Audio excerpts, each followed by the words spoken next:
Welcome to Transcendent. I'm Joe and I'm the dad. And I'm Raya, and I'm the daughter. Have you ever tried to make a resolution and failed and it just didn't work? I feel like we do that all the time.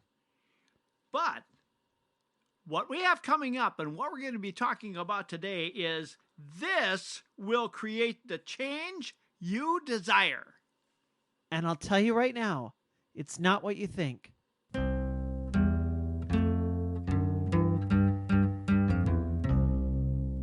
Let me tell you about a couple of things that happened to me that made me discover how I could really change. What made me change in something I wanted to do but couldn't do? You have, I feel like, one of the most surprising change narratives or change stories of anyone that I know of. What happened to me was how many years ago was this now? Well, it's almost 30 years. 30 years ago, I was a member of a volunteer organization called JCs. And JCs as an organization is for young people ages 18 to 40.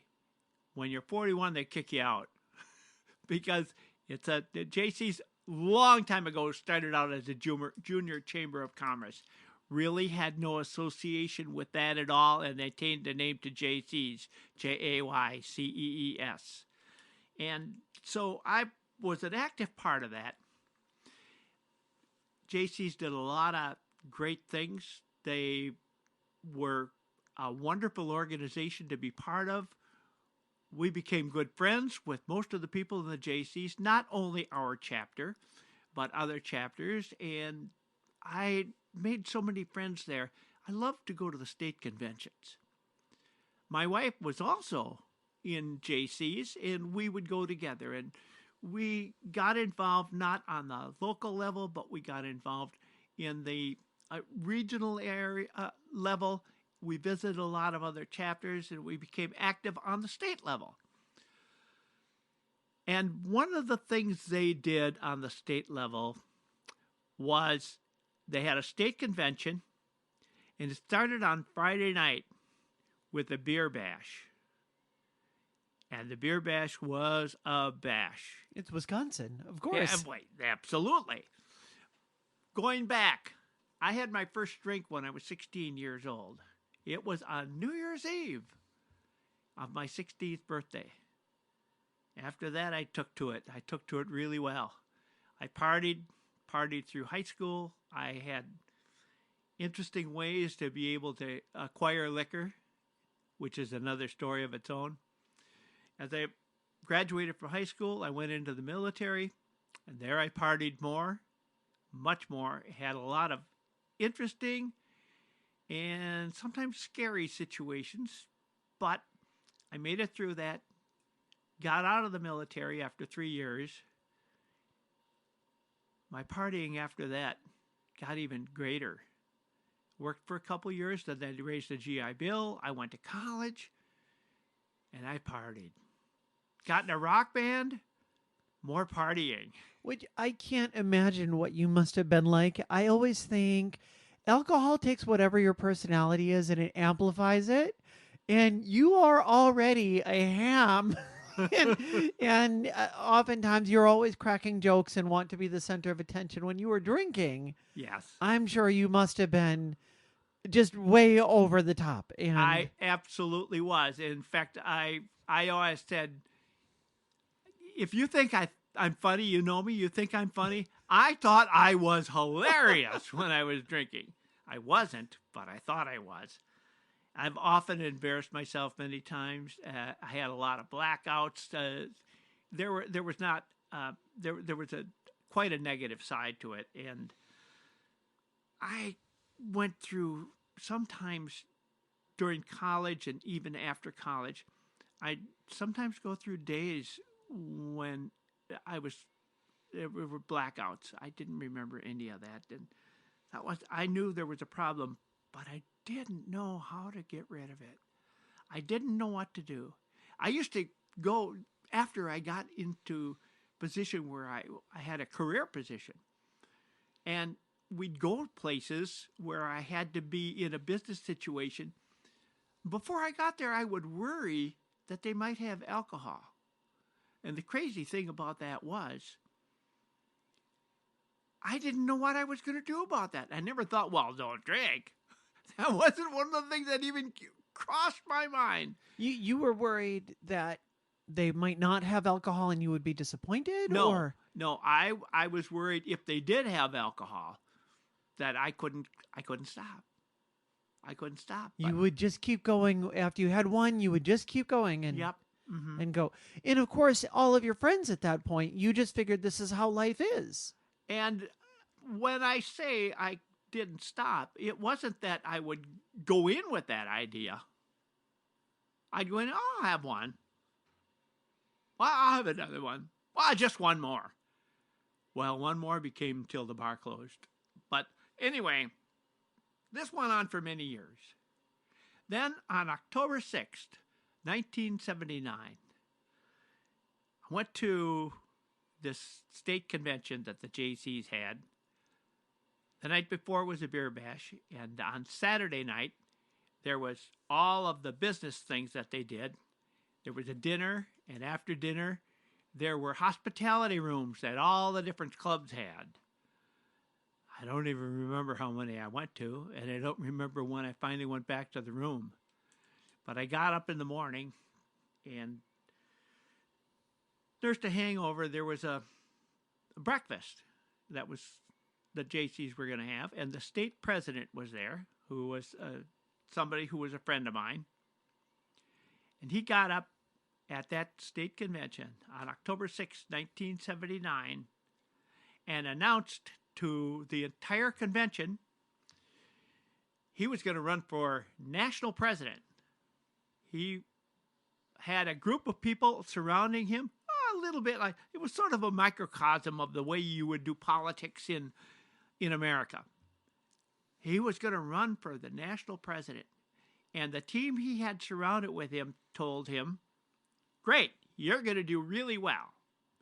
But I'll tell you this, while you are running for state or for national president, and if you are elected for national president, you can't drink anymore. You can't drink when you're running, and you can't drink when you're the national president. And he said, boy, I thought about that and went, wow, I wonder if I really want to do this. And he decided, yes, I'm going to do this. And at 10:20 in the morning on October 6th, 1979, I heard him say this in front of the entire state convention of Jaycees. And I thought, wow, if he can say this to the entire JC convention group, I can do this. I felt like he was just speaking directly to me. And because he was speaking directly to me, I knew, and I mean I absolutely knew at that point, I would never drink again. And it was because he was up there saying he couldn't do it. He would not be drinking in front of anybody or at all for that time period. And I was impressed by the fact that he could deliver that message. At that point, it's trite to say this, I know it, but it absolutely felt at that moment as though I'd been driving in a fog.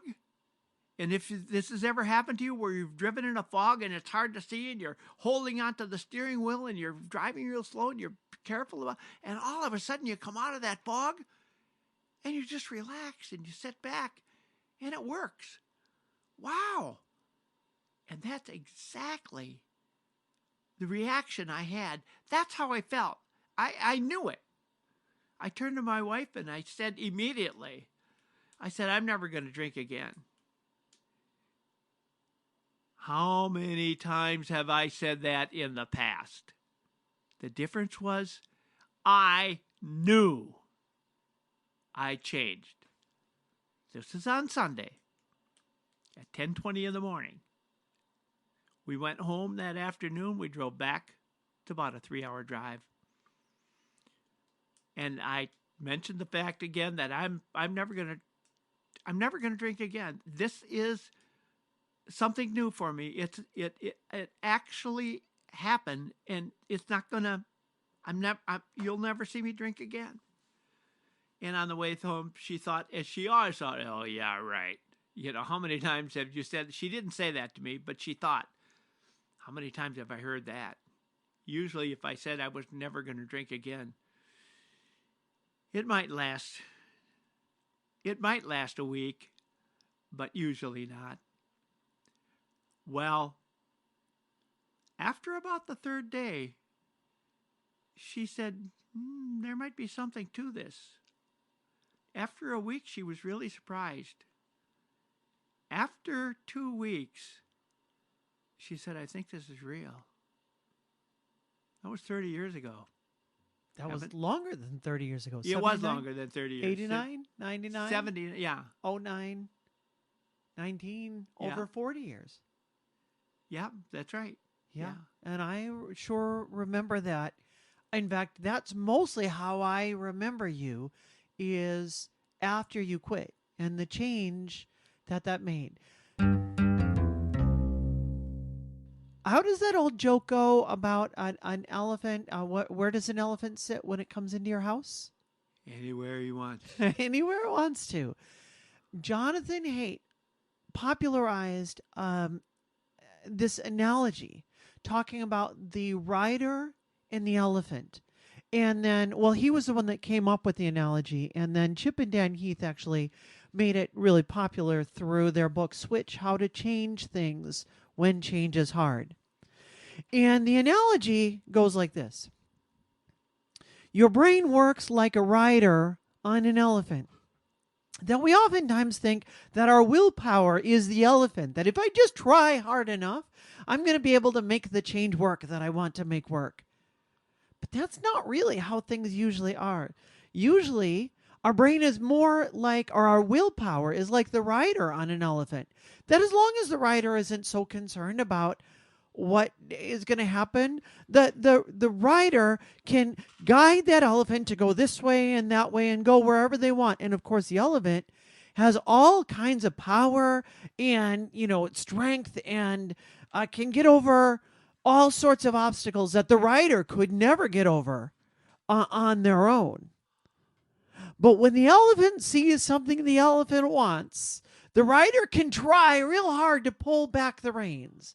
It might work for a little bit of time, but eventually, if the elephant wants that cookie or whatever the thing is, the elephant is going to get what the elephant is going to get. And in the book Change, they talk about, if you want to make real lasting change, you've got to find a way to engage the elephant and not just assume that the rider can do it. And you had the elephant engaged when you heard that man speak that morning.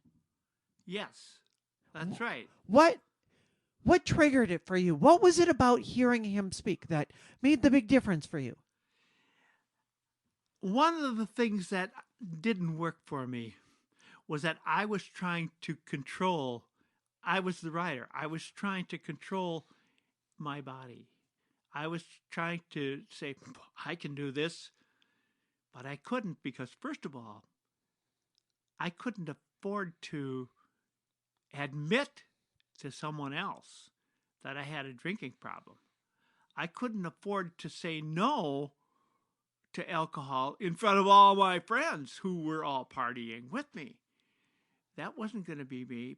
But when I saw the state president who was running for the national presidency stand up in front of all these guys that I was partying with and saying he could do that,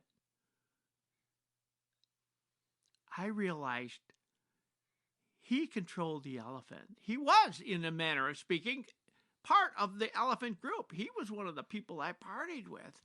And the rest of the people there It was a beer bash. It was fun. It was a good time. But they were the elephant. And the elephant decided, I'm going to go this way. I felt like he spoke directly to me. Now, if I tried to speak to me and say, I want to make this change, it's not going to happen. It's because somebody else out there says something, not directly to me, but I happen to overhear what they were saying, and that is what changed me. I can also remember as another analogy of this. I remember a friend of mine who I worked with prior to working with me, was a career military person. We were talking about something one time, and I made some comment about shining shoes, because I always felt when I was in the military I had to shine my shoes. I thought, I'm never going to do that again. When I get out of the Army, forget that. And I made some comment to him about that, and he said, well, that's where you're making a mistake. And I thought, he isn't the only person who thinks that. There are other people who think that way. And I could dress in a nice suit with a nice pressed white shirt and a nice tie and have my hair combed and everything else. But if I just forgot my shoes, there are people who are going to judge me just by that. And although it had it ingrained in me that I'm never going to shine my shoes again, I can tell you this much. Every time I walked through the airport and I saw a shoe shine shop, I stopped. And so I did at least do that. And it's because he was telling me what people think. He wasn't telling me I should shine my shoes. Instead, he told me what other people think about me. Not everyone, but there are people who think that. Mm-hmm. And if he thinks that, and there are other people who think that, I am making a mistake. We care a lot about social things. We care a lot about what people think about us. And you can try to say, no, I don't care what people think. But if you're human, of course you care what people think. We're wired that way. And when we get a window into what people are thinking about us, and we find that it's negative, it can create huge change. I remember in junior high, one girl making fun of me for the jeans that I wore one time. And for the next several years, I said, I will never buy that brand of jeans ever again. Yeah. Why? Because of one comment that one person made one single time. We can put so much weight in that. And now we can lament that and think, boy, I wish it shouldn't be like that. And we shouldn't care so much about what people think. And probably we shouldn't. And we can try to do that. We can try to tell the writer, you're just being silly about it, let it go. And sometimes the writer can tell the elephant, don't worry about that, it doesn't matter. But sometimes the elephant says, no, I care what people think, and I don't care. I'm going to avoid those negative things that people think about me. And when you get that window into what people are thinking about you, it can be the difference between not being able to change at all and you can't stop me from changing. It's a little bit like dieting. I had a situation there too. Many times I thought, well, I really need to lose 10 pounds or 20 pounds or 30 pounds. But try as I might, I often failed. But I was with a friend, and we were at a function that the city had, and an old connection that we both knew really well came up to a booth we were at, and we looked at him and, oh, wow, I haven't seen you for a long time. And he was fit. He looked really, really good. And my very close friend looked at me and he said, remember when you looked like that? Now, and he wasn't trying to poke fun at you. No, he just said, remember when you looked like that? He never said, in all the time we were together, he never said, boy, you put on a lot of weight, or well, you ought to lose weight, or anything like that. He just said, remember when you looked like that? He wasn't telling me to diet, but my elephant knew. And immediately, I decided I was going to go on a diet, and I lost 30 pounds because of that comment he said. Now, I said myself, I told the rider, I'm going to lose 30 pounds. Never happened. I tried and tried and tried.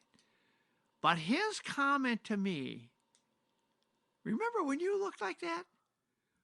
That resonated. It wasn't what I said. It's what somebody else really thought. If you overhear someone saying something about you because they said it thinking you wouldn't hear it, and you do hear it, that carries a lot of weight. When you find out what people really think, not what they say, it will change you. It will change you because you're thinking, oh, I didn't think people thought this. So you say, hey, we'd like to have you guys over for dinner next week. Oh, I'm sorry, we can't. We have X and Y that we're going to be doing. And well, how about the week after that? Oh, well, let me check my calendar. Oh, no, that's when our daughter's coming back and we're going to be doing something else and we can't do it there. Well, how about we try next month? Well, school is starting then and I can't do it then. So we'll just wait until, why don't you call me and let me know when it will work for you? Sure, we'll do that. You think I ever get a call? No, you won't get a call because they don't want to come. They're telling you some reason they don't want to come. And if I knew what that reason was, I'd probably change it. Maybe they didn't want to come to somebody's house because they thought, I don't like the kind of food they serve. They're not going to tell you that. Or they might think, yeah, you're really a bad cook. Or they might think, the house smells bad. Whatever it is, there could be some reason that is keeping them from coming over. And their elephant isn't going to let them come over. And if you hear it from someone else, if they said, boy, Raya invited me over to her house, and but, she's such a lousy cook, and you happen to overhear that from someplace else, you'd realize what the real problem is. And that'll have much more of an impact on you than anything you could say to yourself or what anybody else would say to you directly, because it's different. Mm-hmm. All of a sudden you're hearing the real voice. We all do that, don't we? I know I've seen that in my kids where somebody says something and then all of a sudden they have this new drive to want to practice or a new drive to want to do the thing that has never been a big issue before. Why? Because they overheard somebody say something and now they've gotten a new drive to want to become really good at the new thing because it now matters, and that's important. There's a lot of ways that we can engage the elephant, but we talked about the big one today being finding that little window into what other people think. And the most effective way is when you didn't expect that it was coming. There are sometimes some ways that we can go and find out when we're not pushing it through, when we're not looking for, to find out. We can go and ask somebody, how do you really feel? But the most effective ones, when we're not looking for it and we're not expecting it to come, which means that oftentimes those New Year's resolutions don't ever really work out. But if you can find a way to hear what somebody really thinks about you, you're going to be able to make that change. I've heard of this happening more often than you think. That people hope to go on a diet, or they're planning to go on a diet, but it never works out. They can't stick with it. And they think, oh, this is what I am. I'm going to be like that. And then someone hands them a picture of them. And they don't see a lot of pictures, and they look at that and they think, wow, I've really put on a lot of weight. And that works. that will change them more than they can change themselves. Best thing that you can do is take that picture, take the before picture. Like you always see on the weight loss commercials, they've got the before and the after. Take your before picture, print it out, and post it on your bathroom mirror. Look at that puppy every day, and you think, oh, I don't want to be that. And every day the elephant says, I don't really want to eat junk food today. Yeah. Right. That's an example. There are many examples like that, but that you understand that it's finding the real voice of others and what they really think of you that matters. Like your story about the pants you were wearing. That was an interesting one. Mm-hmm. So, what pants are you wearing out there right now that you didn't realize people think are bad? Or if you're not wearing pants, why aren't you? Yeah, exactly. Or what elephant are you riding that you think you can control, but you know you can't? How can you take advantage of this? This is the real answer to how are you going to change? Remember, we started out by saying it's not what you think. What's going to force you to change? It's going to be when the elephant says, I look like that. Or the elephant says, I can't do that anymore. And they find that out from another voice. Not a direct voice, but the indirect one that tells you the real secret. Start looking for those things. Start seeing if you can find that. It's there. There are people out there all the time. I think it's great that God didn't give us the ability to read other people's minds, because I'm not sure we'd like everything we hear. I think an episode of Gilligan's Island proved that. Oh, really? They got the powers to read one another's minds, and they all got mad at each other, and it did not go well. And zany escapades followed. You maybe have a zany escapade you'd like to tell us about. If you've got an example of where this has happened in your life, we would love to hear about it. Email us at transcendent@gmail.com. We would love to talk about it. Thank you so much for listening to the podcast. If you've got a friend that you think might be interested, let them know about this. If you get a chance, you can stop out and drop a review on iTunes. That really helps the podcast out a lot. Thank you so much for listening, and have a great new year. Sounds good to me.